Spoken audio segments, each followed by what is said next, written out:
Good morning. As of today, I have 100 subscribers on YouTube, and I made a promise that once I reached that number, I would make a new video. So here it is. I was driving to work today, and it just made me think about something that I have been through over the past couple of years. When I started working at the school that I'm at, I have to come in from the other side of town, and there's two ways I can come in. I can come in near NASA, or I can come in the back way and go over the Kemah Bridge. The problem is I hate bridges, and I've always hated bridges, especially ones that are very steep and then go down, and this one is like that. And so for the first year or two that I drove to work, I went the other way just to avoid the bridge, because the bridge is tall and it's scary, and I just don't like doing that. Well, they've also been doing construction over the past couple of years to erect a second bridge next to it. It's one that is kind of like, instead of just going over a short space, it spans a longer distance. And so it's more, it's not as steep. It's just a little bit more level. And so once that opened, I gave that a try, and I started going on the second bridge. And it's been fun. It hasn't even been a big deal at all. Well, today I realized this second bridge, the one that's a little bit more level, is actually taller than the first bridge. And it's taller for longer than the first bridge. And if I were scared of heights, which I kind of am, if that were the reason, I would think that this longer bridge would be worse for me because I'm higher for longer and it could be more nerve-wracking, but it's not. And so I started kind of wondering why that was, and of course it gave me thoughts about God, and it connected for me today. Here's what I realized. The first bridge, the one that's very steep, is what I feel whenever I focus on my problems. Sometimes I feel very overwhelmed. Things feel scary. Things feel uncertain. Things feel just like I want to avoid it at all costs. Even though I'm in my 40s, I still have those feelings. I teach junior high kids. I know they have those feelings too. A lot of things feel scary, overwhelming, and full of trouble. And the tendency is to want to, when we focus on that, we just want to run away and avoid it, possibly. Well, there's a chapter in the Bible, Psalm 13, and it opens up. It's a Psalm of David. He was a king in the Old Testament, and he's the same one who wrote the 23rd Psalm, if you've ever read that one. But in this particular Psalm, he's expressing his despair to God, and it opens up and it says in 13 verse 1, "How long, Lord, will you forget me? Will you forget me forever? How long will you hide your face from me? How long must I wrestle with my thoughts and day after day have sorrow in my heart?"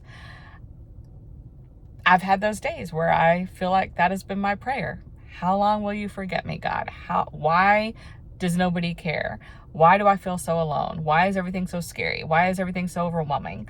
All of those questions that you can fixate your mind on that, and it can definitely bring you down. But just a few verses later, the whole chapter in verse 5 and 6 ends with this. It says, "But I trust in your unfailing love. My heart rejoices in your salvation.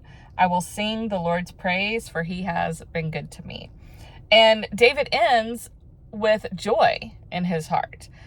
His circumstances haven't changed, but somehow from verses 1 and 2 to 5 and 6, he has transitioned from feeling despair and anxiety and overwhelm to feeling joy and peace and comfort. And I was thinking that's kind of how I feel with these two bridges. Sometimes I'm feeling overwhelmed, but in the second one, I'm feeling, calm, peaceful. The thing that has changed in this chapter for David is that he has shifted his focus. In the first couple of verses, he's focusing all on himself. He's focusing on himself and his problems.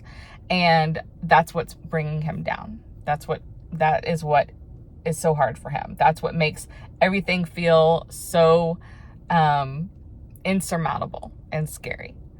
But in the last part of this chapter, he has changed his focus. He is now focusing on God and who God is, not his problems, but God himself. And God is steady. God is constant. God can be trusted.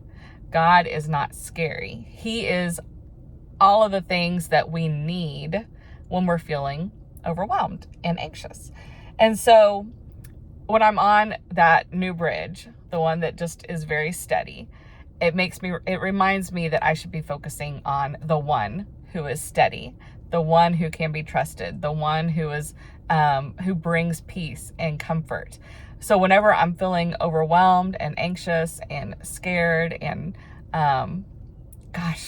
just all of those things, it's because I'm focusing on my problems. But God is bigger than our problems. Just like that second bridge is bigger than the first one. He is, compared to our problems, he is so much bigger, so much more able, so much more trustworthy than all of those things. And so my challenge and thoughts for you today are, if you're feeling that as well, if you're feeling scared or overwhelmed or anxious, or that your problems are just going to bring you down, that they are just too big for you, then maybe stop focusing on your problems. Maybe focus on who God is rather than what your problems are, because God is bigger than your problems. It says, I trust in your unfailing love. My heart rejoices in your salvation. I will sing the Lord's praise, for he has been good to me. Just within those verses, we know that he's unfailing. So he's trustworthy. He loves us. He is loving. He gives salvation to those who ask for it. He is worthy to be praised, and he is good. He's good. So why wouldn't we want to trust him with all of our big problems? Something to think about. See y'all next time. Bye-bye.